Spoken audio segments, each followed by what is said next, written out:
Selamat sore, teman kalian. Bagaimana kabarnya? Tapi kalau jawabnya luar biasa, itu masih bisa salah satu antara dua kemungkinan. Luar biasa baik atau ya luar biasa buruk. Karena pokoknya di luar yang biasa kan. Moga-moga yang baik hari ini. Oke, mari kita buka Alkitab di dalam Matius pasal 4. Kita baca ayat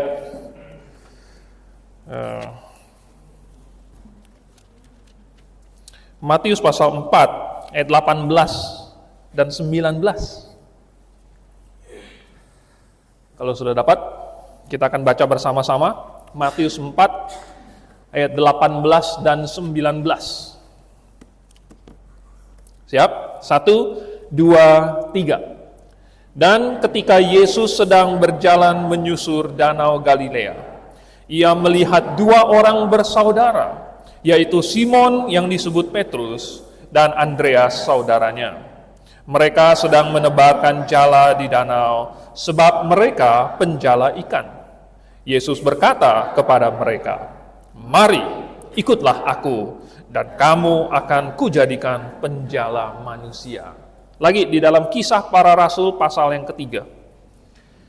Kisah Para Rasul pasal 3, kita baca ayat 1 sampai 10. Kisah Para Rasul pasal 3 ayat 1 sampai 10.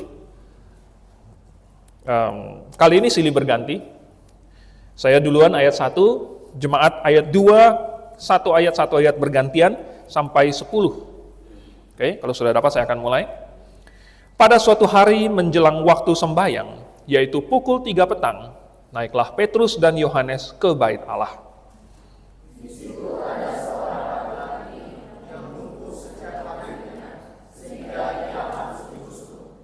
Tiap-tiap hari orang itu diletakkan dekat pintu gerbang bait Allah yang bernama Gerbang Indah untuk meminta sedekah kepada orang yang masuk ke dalam bait Allah. Ketika orang itu melihat bahwa Petrus dan Yohanes hendak masuk ke bait Allah, ia meminta sedekah.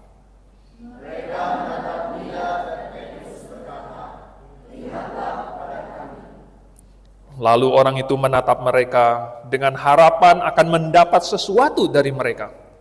Tetapi Petrus berkata, "Emas dan perak tidak ada padaku, tetapi apa yang kupunyai kuberikan kepadamu. Demi nama Yesus Kristus, orang Nazaret itu, berjalan." Lalu ia memegang tangan kanan orang itu dan membantu dia berdiri. Seketika itu juga kuatlah kaki dan mata kaki orang itu. Ia meloncat berdiri, lalu berjalan kian kemari, dan mengikuti mereka ke dalam bait Allah, berjalan dan melompat-lompat serta memuji Allah. Seluruh rakyat itu melihat dia berjalan sambil memuji Allah. Lalu mereka mengenal dia sebagai orang yang biasanya duduk meminta sedekah di gerbang indah bait Allah, sehingga mereka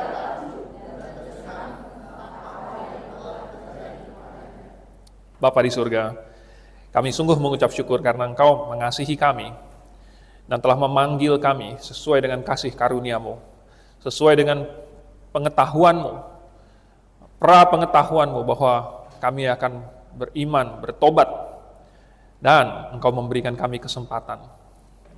Dan sekarang kami mau belajar sedikit firman Tuhan. Tolong, berbicaralah kepada kami, sebab kami siap mendengar.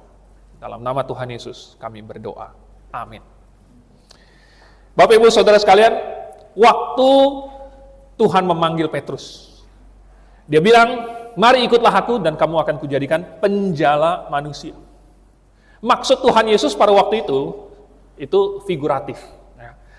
Tadinya penjala ikan itu literal, dia benar-benar menjala ikan. Dia profesinya adalah nelayan. Tetapi Tuhan bilang, "Saya akan menjadikan kamu penjala manusia," maksudnya secara figuratif. Petrus tidak akan pergi lalu kemudian menebarkan jalannya terus tangkap orang, begitu, tetapi secara figuratif.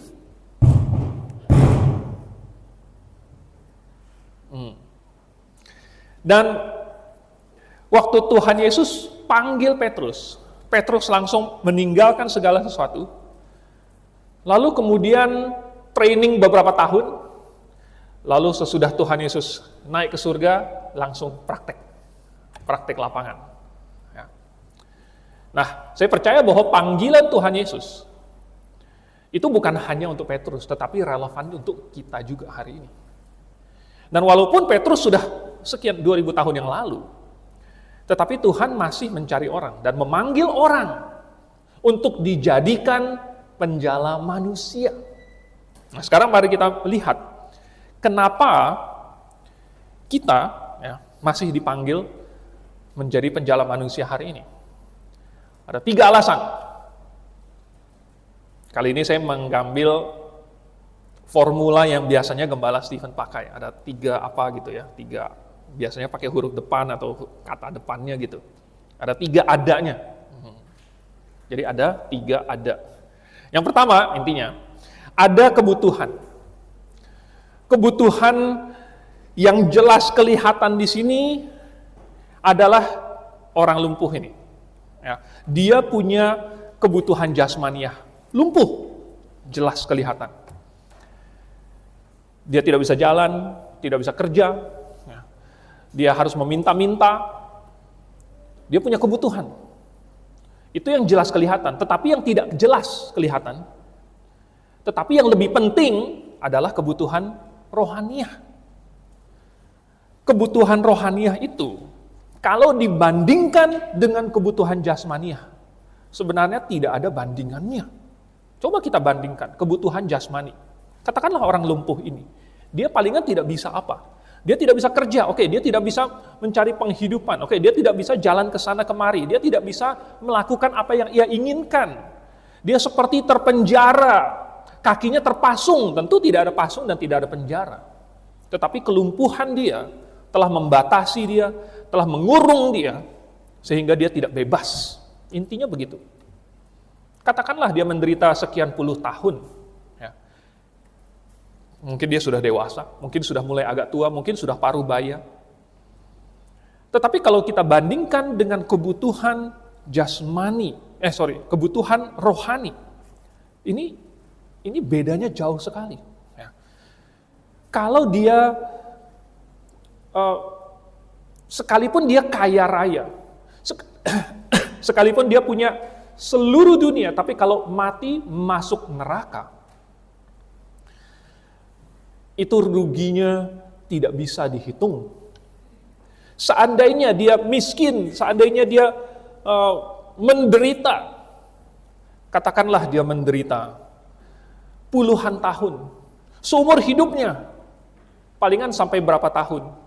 Tapi kalau mati masuk surga, di mana semuanya sudah senang, dan itu hidupnya tidak akan berkesudahan, dan dia menikmati surga itu selama jutaan, triliunan kali triliun lagi tahun. Jadi triliun kali triliun kali triliun, dan itu baru mulai, artinya belum selesai. Dan tidak akan pernah selesai menikmati kebahagiaan. Maka siapapun akan setuju bahwa sekian puluh tahun menderita itu tidak ada apa-apanya. Asalkan mati masuk surga. Jadi ada suatu kebutuhan yang jauh lebih mendesak, yang akibatnya jauh lebih fatal kalau tidak terpenuhi, yang sifatnya jangka panjangnya itu jauh lebih panjang dibandingkan kebutuhan jasmaniah. Kebutuhan jasmaniah yang lebih jelas kelihatan, tetapi yang lebih penting justru adalah kebutuhan rohaniah. Nah, Petrus di sini melihatnya dengan jelas. Memang ada kebutuhan jasmaniah yang dia lihat, tetapi dia melihat di balik kebutuhan jasmani ada kebutuhan rohani. Dan dia dengan mulus, dia mengalihkan perhatiannya kepada kebutuhan rohaninya. Nah, tentu ini tidak bisa kita harapkan orang akan sadar sendiri. Ya, bisa saja orang sadar bahwa dia punya kebutuhan rohani, tapi belum tentu kan. Jadi Petruslah yang menuntun dia untuk melihat bahwa dia punya masalah rohani. Dia bilang apa? Petrus bilang, pertama dia bilang kepada orang ini, lihatlah kepada kami. Ya, lihatlah kepada kami. Wah, ini mungkin satu taktik yang bagus karena dia langsung mengambil perhatian orang itu. Ya, kalau dia mau mulai khotbah, Petrus mungkin sudah belajar dari Tuhan Yesus. Langsung menangkap perhatian orang. Lalu kemudian dia bilang, lihatlah kepada kami. Ini kayak plot twist, ya. Kayak film, biasanya kan ada trailer kan. Kalau film ada trailer, orang melihat trailernya menarik, lalu mau nonton filmnya. Nah ini trailernya, terima kasih. Nanti mungkin. Kalau trailernya menarik, ini lihatlah kepada kami. Padahal habis itu Petrus mau ngomong, emas dan perak tidak ada padaku. Tapi awalnya dia bilang dulu, lihatlah kepada kami, gitu kan? Nah, lihatlah kepada kami, tetapi kemudian dia mau mengalihkan perhatian kepada hal-hal rohani. Mungkin Petrus bukan ngomong dengan gaya orang kaya, nggak mungkin, ya kan? Nggak mungkin Petrus bilang, lihatlah kepada kami, kan nggak mungkin. Lebih mungkin itu dia bilang, lihatlah kepada kami. Maksudnya, ini dari tampangnya aja, ya kan? Dari tampangnya punya emas dan perak atau tidak? Dari pakaiannya, apakah dia tampak seperti orang yang biasa kasih orang ini, ya banyak uang? Lihatlah gitu. Lihatlah kepada kami, emas dan perak tidak ada. Kalau misalnya dia tidak meninggalkan segala sesuatu dan mengikut Yesus, mungkin dia bajunya masih bau ikan, gitu. Tampangnya mungkin masih tampang nelayan. Jadi lihatlah kepada kami, orang yang bokeh, orang yang tidak punya hal jasmani untuk diberikan, orang yang tidak mementingkan hal jasmaniah. Emas dan perak tidak ada padaku. Tapi apa yang ada padaku, ya, itu yang kuberikan. Jadi Petrus melihat kebutuhan rohani dia, jadi mau membawa dia untuk mengenal bahwa kebutuhan rohani itulah yang mau dia penuhi. Nah saudara, sayangnya banyak gereja hari ini tidak mencontoh Petrus. Mungkin mencontoh, tetapi cuma bagian awalnya, lihatlah kepada kaminya doang. Karena banyak gereja malah mengumpankan harta jasmani ini, ya. Seperti pakai pancingan gitu, lalu umpannya itu dikasih sesuatu yang menarik itu, sehingga orang datang ke gereja untuk mencari dan mengejar harta jasmani. Saya sudah pernah cerita dulu, saya khotbah di satu persekutuan yang sesudah khotbah, pengkhotbahnya itu biasa bagi-bagi sembako. Saya saking polosnya waktu itu, saya tidak tahu, saya tidak siapkan apa-apa. Saya tidak bawa amplop, tidak bawa uang, tidak bawa Indomie, tidak bawa beras, tidak bawa sembako, tidak ada yang saya bawa. Sehingga ketika sudah selesai khotbah, amin begitu, disuruh doa. Saya doa. Terus saya duduk. Mereka sepertinya masih mengharapkan sesuatu. Kok udah selesai? Kayaknya biasanya belum selesai kebaktiannya gitu. Tapi kayaknya ini pendeta yang satu ini nggak bawa apa-apa. Saya nggak diundang lagi, saudara. Tidak diundang lagi. Karena saya tidak mengumpankan itu. Rupanya mereka dari pagi sampai malam itu melompat dari satu gereja ke gereja lain. Karena di setiap gereja itu mereka dikasih uang atau dikasih sembako. Banyak gereja hari ini mengumpankan hal-hal material dan jasmani supaya orang datang. Tetapi bukan itu kan kebutuhan manusia. Bukan itu yang paling mendesak kan. Sebenarnya bukan itu tujuan ada gereja. Seandainya Petrus bisa berkata, lihatlah kepada kami, lihat apa yang kami pakai sekarang, lihat kantong kami, ini tidak terisi apa-apa, lihat tidak ada pundi-pundi yang tergantung di ikat pinggang kami. Maka gereja juga sebenarnya seperti itu. Untuk apa kamu datang ke gereja dan mengharapkan pundi-pundi material? Emas dan perak tidak ada di gereja. Emas dan perak tidak ada di sini. Kalau mau mencari emas dan perak, mungkin ke tambang emas. Mungkin di situ ada. Itu pun masih mesti digali, mesti dicuci, mesti didulang. Oh, carinya susah emas dan perak. Kalau datang ke gereja adalah datang untuk mencari pemenuhan kebutuhan rohani, yaitu firman Tuhan. Jadi, Petrus bilang, lihatlah kepada kami. Saya punya jawaban untuk kebutuhan kamu yang rohani. Lalu bagaimana untuk orang-orang lain? Itu kan untuk orang itu. Sesudahnya di ayat yang ke-11, Petrus ini ngomong yang lain lagi nih. Waduh, ini sekarang dia ini sudah di dalam bait Allah dan orang banyak berkerumun di situ, lalu kemudian Petrus di sini juga melihat kebutuhan mereka. Kebutuhan rohani mereka. Dan dia bilang, ya, dia memakai ketakjuban orang-orang di situ untuk mengalihkan perhatian mereka kepada Yesus.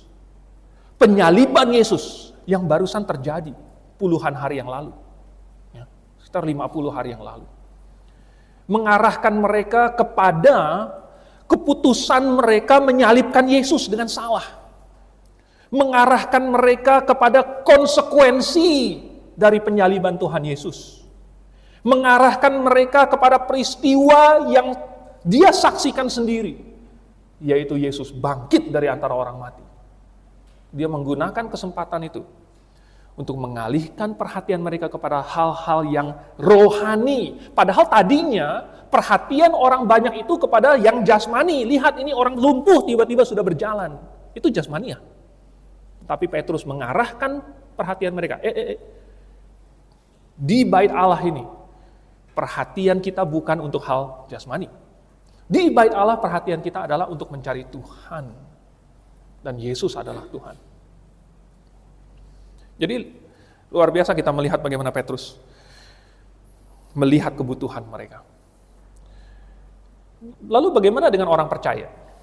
Orang percaya, kita sudah punya Tuhan Yesus. Apakah kita masih punya kebutuhan rohani? Tentu kita masih punya. Ya. Dan kalau kita datang ke gereja, itu adalah untuk mencukupi kebutuhan rohani kita, yaitu akan firman Tuhan. Dan jangan kita baru mencukupi kebutuhan kita kalau kita datang ke gereja. Kita punya kebutuhan itu setiap hari dan sepanjang hari. Oleh sebab itu, maka di dalam Mazmur pasal 1 berkata, berbahagialah orang yang di ayat 1-nya bilang yang tidak berdiri menurut jalan di jalan orang fasik, berjalan menurut nasihat orang fasik, duduk di dalam kumpulan pencemooh. Tetapi yang kesukaannya ialah Taurat Tuhan, dan yang merenungkan Taurat itu siang dan malam.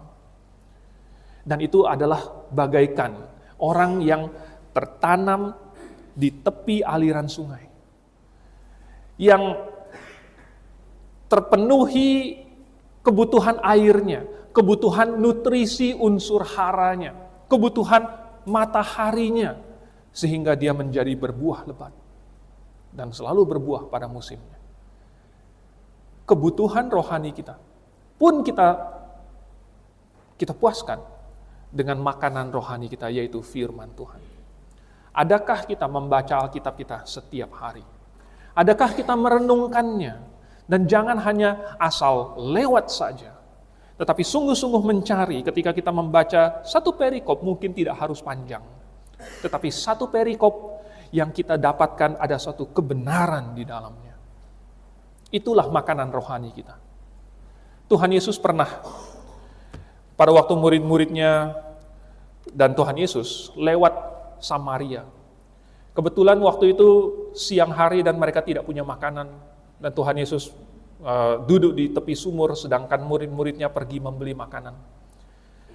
Waktu Tuhan Yesus duduk di situ, ada seorang perempuan Samaria yang datang ke situ dan Tuhan Yesus menginjil dia, mencelikkan matanya kepada suatu kebutuhan yang dia tadinya bahkan tidak sadar, yaitu akan air yang tidak akan pernah habis, yang sekali minum tidak akan haus lagi. Dan ketika mendengar itu, timbullah rasa haus akan air hidup itu. Dan Tuhan Yesus bilang, seandainya kamu tahu dengan siapa kamu berbicara, niscaya kamu sudah meminta air hidup itu. Wah, Tuhan bilang, sebenarnya intinya Tuhan mau bilang, sayalah yang bisa memberikan air hidup itu. Singkat cerita, perempuan ini akhirnya percaya, lalu kemudian dia pergi ke kota dan mengajak itu semua orang kota untuk pergi melihat Tuhan Yesus. Murid-murid Tuhan Yesus kembali membawa makanan, tapi Tuhan Yesus bilang apa? Aku sudah makan. Ya. Di Yohanes pasal yang keempat itu.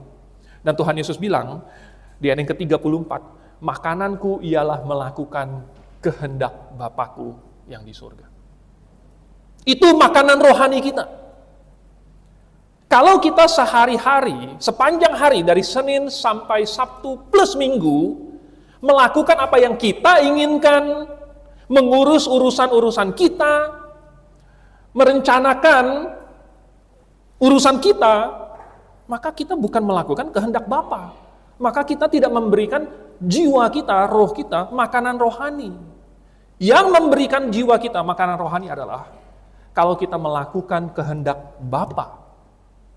Salah satunya datang ke gereja, salah satunya membaca firman Tuhan, salah satunya bernyanyi memuji Tuhan, salah satunya lagi melayani Tuhan, memberikan persembahan kepada Tuhan, memikirkan Tuhan. Jadi, kita punya kebutuhan rohani.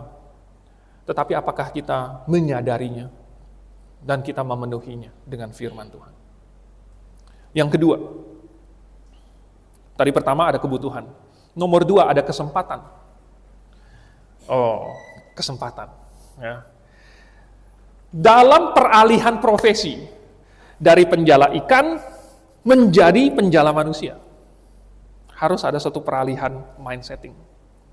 Tadinya, sebagai penjala ikan, Petrus sudah terlatih untuk membaca arah angin. Petrus terlatih membaca cuaca. Petrus terlatih membaca ombak. Petrus terlatih untuk tahu di mana kira-kira ikannya bersembunyi. Petrus terlatih untuk menebarkan jalannya. Tapi sekarang dia beralih profesi. Sekarang gimana caranya menjala manusia? Jadi harus ada suatu perubahan. Nah, di sini Tuhan sekaligus lagi training Petrus, dan saya yakin dia juga sedang training kita hari ini. Supaya kita mengenali kesempatan. Nah, di sini dia mendapatkan kesempatan. Kita melihat bahwa Tuhan kasih kesempatan lewat interaksi sehari-hari. Dan seringkali yang biasa, interaksi yang biasa. Buktinya, orang lumpuh ini duduk di gerbang indah, itu setiap hari kan? Setiap hari. Dia sudah biasa ke situ, dan berapa kali kira-kira Petrus ke bait Allah? Saya pikir lumayan sering. Jadi ini merupakan suatu yang biasa, yaitu pergi ke bait Allah. Lalu kemudian ketemu dengan satu orang yang sudah tiap hari memang duduk di situ. Ini adalah interaksi yang biasa, tetapi di dalam interaksi yang biasa, yang sehari-hari, Tuhan kasih kesempatan. Atau, mungkin kalau jarang ketemu, ya, kalau kesempatan yang sehari-hari, oke. Kalau yang jarang ketemu, wah, berarti sangat berharga. Ketika lagi ketemu, ya, jarang ketemu nih, tapi ketika lagi ketemu, ini kesempatan. Atau yang sering, malahan setiap hari ketemu, lebih banyak lagi kesempatan. Ya kan? Jadi, Tuhan seringkali kasih kesempatan. Hanya kita bisa melihatnya atau tidak. Biasanya yang membuat kita tidak bisa melihat itu apa? Adalah kalau pola pikir kita masih penjala ikan. Ya. Jadi masih profesi kita yang lama. Profesi kita sebagai penjala ikan, sehingga kita memikirkannya ikan. Jala, perahu, danau, dan lain-lain. Itu duniawi yang kita pikirkan. Tetapi padahal sebenarnya kita sudah menjadi anak Allah. Kita sudah menjadi duta besar Sang Raja. Kita sudah menjadi hamba dari Raja kita. Kita dititipkan talenta, kita diberikan, dipercayakan untuk menjaga mungkin kebun anggur atau apalah. Kita punya benih untuk kita taburkan. Jadi ini semua adalah profesi baru kita. Kita sekarang sudah menjadi penjala manusia. Dan kita perlu melihat adanya kesempatan. Biasanya, ini saya nggak tahu asalnya dari mana, tetapi dalam bahasa Indonesia bunyinya ada kesempatan dalam kesempitan. Ya, dalam banyak bahasa ada versi-versinya, tapi di Indonesia kesempatan dalam kesempitan. Ya, nggak tahu maksudnya asalnya dari mana gitu. Mungkin waktu kalau kucing mau menangkap tikus gitu, tikusnya kan lagi sembunyi di tempat yang sempit gitu, lalu tiba-tiba dalam kesempitan itu tikusnya bisa lompat dan lolos. Kesempatan dalam kesempitan. Misalnya Paulus dan Silas di penjara, waduh, disesah, dipasung, dimasukkan ke dalam penjara yang paling dalam, tetapi justru mereka mendapat kesempatan di situ. Dan akhirnya bisa menginjili kepala penjara dan diselamatkan. Ada banyak kesempatan. Paulus bisa sampai ketemu dengan Festus, dengan Felix, dengan Agripa, dengan Kaisar. Ya. Dia bisa sampai ketemu dengan gubernur Pulau Malta. Dia bisa ketemu banyak orang dalam situasi-situasi yang sulit. Justru kalau dia hanya di rumah saja, kalau dia hanya di tempat yang nyaman saja, kalau dia tidak pernah berada di dalam kesulitan, mungkin dia tidak akan ketemu dengan orang-orang tersebut. Tetapi justru dia pergi kemanapun Tuhan pimpin. Dan di mana Tuhan pimpin, ada kesempatan. Justru dari situlah kita tahu bahwa Tuhan memanggil kita. Yaitu kalau dia memberikan kita kesempatan. Kalau kita tidak dipanggil oleh Tuhan, ya nggak dikasih kesempatan sama Tuhan. Ya. Justru yang dikasih kesempatan, yang dikasih talenta, ada yang dikasih 5, dikasih 2, dikasih 1. Ini adalah hamba-hamba yang dipercayai untuk memanage kasih karunia yang Tuhan berikan. Itu adalah kesempatan. Mungkin ada kesempatan untuk menginjil, mungkin ada kesempatan untuk melayani Tuhan, kesempatan untuk melakukan kehendak Tuhan. Dan kita dipanggil oleh Tuhan karena kita dikasih kesempatan. Kalau Anda masih bingung apakah Tuhan memanggil saya, Anda kilas balik. Selama ini, apakah Tuhan kasih saya kesempatan atau tidak? Jelas untuk Petrus, Tuhan kasih dan kasih terus. Karena Tuhan mau pakai dia. Yang ketiga, yang pertama tadi apa? Ada kebutuhan, ada kesempatan. Yang ketiga, ada yang Petrus miliki. Ada yang kita miliki. Yang jelas, kita punya harta rohani yang besar sekali, yang tak ternilai harganya, yaitu adalah Injil Yesus Kristus. Ini yang dapat menyelamatkan jiwa manusia, yang dapat membalikkan dari orang berdosa menjadi orang kudus. Yang tadinya masuk neraka, jadi masuk surga. Jelas ini adalah harta rohani yang paling berharga. Nah, tapi Tuhan bukan hanya memberikan kita Injil saja. Ya. Yang kita punya bukan cuma keselamatan saja. Ketika kita menerima Yesus, maka Allah mengaruniakan kepada kita bersama dengan Yesus yang kita terima itu, segala karunia-karunia yang lain. Banyak hadiah, banyak karunia yang Tuhan berikan kepada kita. Satu paket dengan Yesus. Kalau kita menerima Yesus, maka kita diberikan juga bersama dengan Yesus hadiah-hadiah yang lain. Nah, saudara, orang lumpuh ini gimana? Orang lumpuh ini dia mendapatkan kesembuhan jasmani. Ini yang langsung kita baca, langsung kelihatan. Ya. Ini menunjukkan bahwa Bapa kita yang di surga itu tidak menutup mata atau telinga terhadap kebutuhan-kebutuhan jasmani kita. Ya. Dia tahu kita punya kebutuhan jasmani. Dan Tuhan senang memenuhinya. Tuhan suka untuk melimpahkan rahmat-Nya sehingga kita bukan hanya berkecukupan tetapi berkelimpahan. Tuhan suka. Karena Tuhan tahu kita punya kebutuhan jasmani dan Tuhan itu kaya. Nah, memang tidak semua orang menerima tipe atau jumlah berkat yang sama. Tidak semua orang, ya. Juga Tuhan tidak pernah berjanji untuk menjadikan semua anaknya kaya raya. Tidak.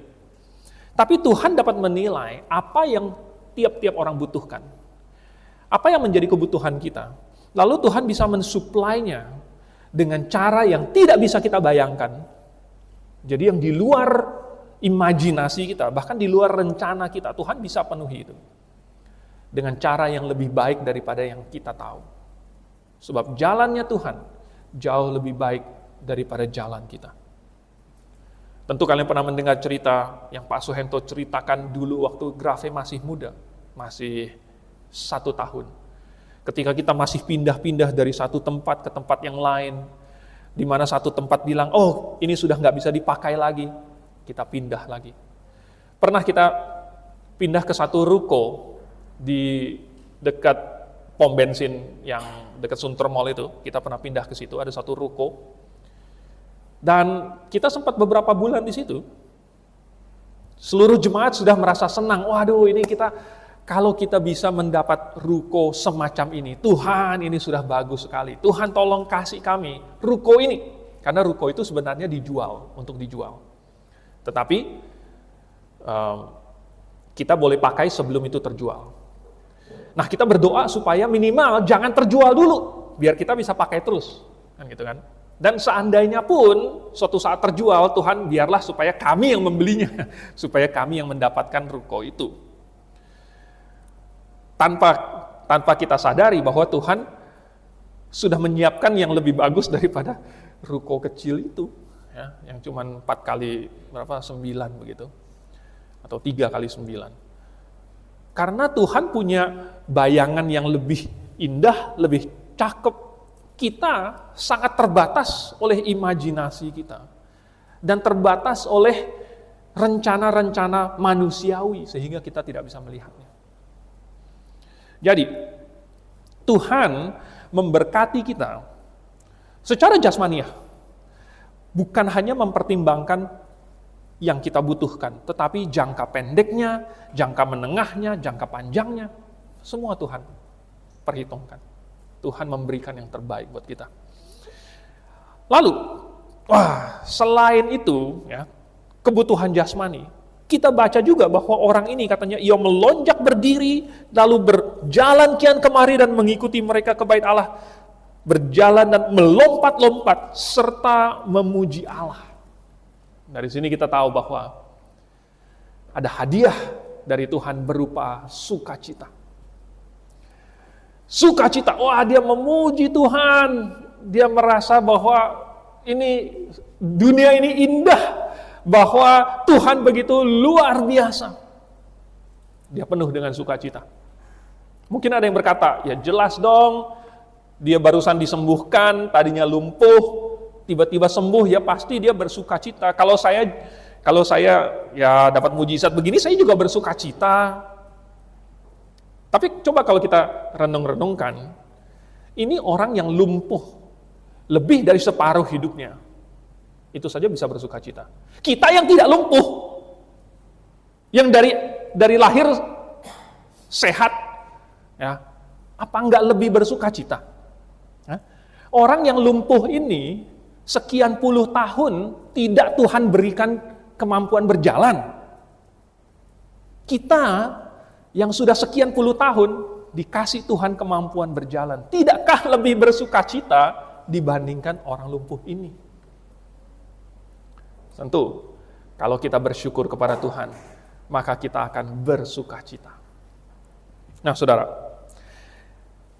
apa yang kita miliki ini, ya, yang Tuhan berikan, itu bisa kita berikan kepada orang lain juga. Makanya Petrus bilang, emas dan perak tidak ada padaku, tidak kupunya. Tetapi apa yang ada padaku, apa yang kupunya, kuberikan. Yang kita punya, yang Tuhan kasih kepada kita, bisa kita kasih kepada orang lain juga. Kita punya harta rohani. Harta rohani bisa kita sharing dengan orang lain. Atau mungkin kita punya harta material. Harta material pun bisa kita berikan, kita bagikan kepada orang lain, kepada gereja. Intinya, kalau dia tidak punya apa-apa, Petrus tidak punya apa-apa, dia tidak bisa memberikan apa-apa. Tetapi karena dia memiliki sesuatu yang diberikan kepada dia dengan cuma-cuma, maka dia memberikannya juga kepada orang lain dengan cuma-cuma. Nah, tadi saya ditantang, bisa nggak khotbahnya itu menyebutkan nama seorang tokoh Alkitab yang jarang disebutkan? Saya bilang bisa. Karena ini kebetulan cocok dengan khotbahnya. Yaitu ada seorang hakim yang dia berjanji kepada Tuhan bahwa apapun yang pertama kali keluar dari rumahnya, ya, itu akan dia persembahkan kepada Tuhan. Kalau Tuhan berikan dia kemenangan. Wah, waktu itu lagi lawan Bani Amon. Dia janji, dia bernazar kepada Tuhan. Ini sebenarnya saya lihat secara positif.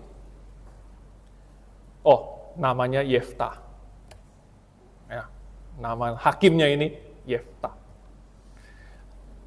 Ini saya baca ada komentar yang nggak begitu percaya Alkitabnya. Ada komentari yang nggak percaya bahwa itu ditulis,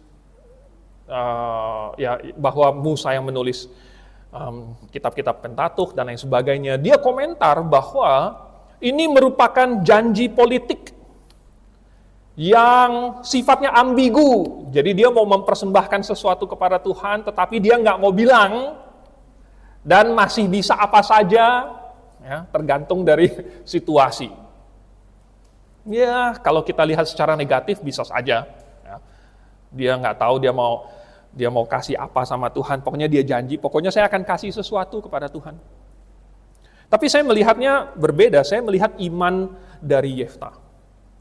Bahwa karena dia begitu yakin bahwa Tuhan pasti akan menolong dia dan memberikan dia kemenangan, makanya dia bernazar. Seandainya dia tidak yakin, nggak perlu bernazar. Kabur aja. Karena dia nggak yakin, nanti kalah. Tapi karena dia yakin, saking yakinnya dia bernazar, pokoknya saya akan berikan apapun yang keluar dari rumah saya pertama kali itu kepada Tuhan. Ya mungkin di dalam bayangan dia, dia tidak membayangkan anaknya perempuan yang akan keluar menyongsong dia. Mungkin dia bayangkan, nggak tahu ya, dia punya domba yang dia sayang, dombanya itu suka mendengarkan suara dia, lalu kemudian menyongsong dia pulang. Saya nggak tahu apa yang di dalam bayangannya si Yefta. Yang jelas dia sudah berani berjanji kepada Tuhan, dan dia cukup konsekuen untuk menepati nazarnya itu, sekalipun ketika yang keluar itu pertama kali adalah yang paling dia kasihi, anak dia satu-satunya, putri, tidak punya anak perempuan lain, tidak punya anak laki-laki lain, hanya satu orang putri ini, yang paling dia kasihi. Tapi karena dia sudah bernazar kepada Tuhan, dan dia lebih mengasihi Tuhan daripada dia mengasihi anaknya, dia berikan kepada Tuhan. Karena Tuhanlah yang memberikan anak itu kepada dia. Maka dia berikan kepada Tuhan. Karena dia sudah berjanji. Nah saudara, contoh dari Yefta ini memberikan kita suatu, wow, ini teladan. Beranikah kita? Apakah kita percaya kepada Tuhan? Kalau kita bilang percaya, seberapa percayakah kita kepada Tuhan? Yefta cukup percaya sampai berani bernazar demikian. Kadang-kadang kita hanya berkata, saya percaya kepada Tuhan, tetapi kita tidak berani melakukan apa yang mulut kita katakan. Kita bilang kita mengasihi Tuhan, tetapi kita tidak melakukan sesuatu untuk Tuhan. Kita tidak berani menjanjikan sesuatu untuk kita berikan kepada Tuhan. Kita tidak berani bernazar kepada Tuhan. Padahal, apa yang kita miliki sebenarnya sudah Tuhan berikan kepada kita. Dan barangkali itu adalah yang Tuhan titipkan supaya nanti bisa kita pakai. Ingat cerita Esther. Mordekai berpesan kepada Esther ketika Esther ragu-ragu menghadap Ahasiweros atau tidak. Karena kalau tidak dipanggil, tapi berani-berani menghadap, itu nanti bisa dihukum mati. Atau minimal kayak Wasti. Tapi Mordekai bilang, justru mungkin untuk saat seperti inilah kamu diangkat menjadi ratu. Posisi Esther bukan dia peroleh dengan kecantikan dia sendiri, bukan dia peroleh dengan kebangsawanan dia, atau dengan apa yang Esther miliki sendiri. Tetapi Tuhan berikan kepada dia. Tetapi itu titipan dari Tuhan. Apa yang Tuhan berikan kepada kita. Karena Tuhan tahu ada suatu kebutuhan di dunia ini. Dan Tuhan mau kasih kesempatan. Tuhan mau bukakan kesempatan itu. Dan Tuhan titipkan kepada kita kesempatan itu. Maukah kita memberikan apa yang ada pada diri kita kepada Tuhan? Mari kita berdoa. Bapa di surga, terima kasih supaya kami tidak pernah lupa bahwa Engkau telah memberikan begitu banyak kasih karunia kepada kami. Tolonglah supaya kami diberikan kesempatan demi kesempatan untuk membagikannya. Dengan demikian maka orang-orang yang di sekeliling kami, baik yang sering ataupun jarang bertemu dengan kami, mereka bisa mendapat berkat. Bukan hanya emas dan perak, tetapi apa yang Engkau titipkan kepada kami. Harta rohani yang kami miliki ini. Terima kasih Tuhan, dalam nama-Mu kami berdoa. Amin.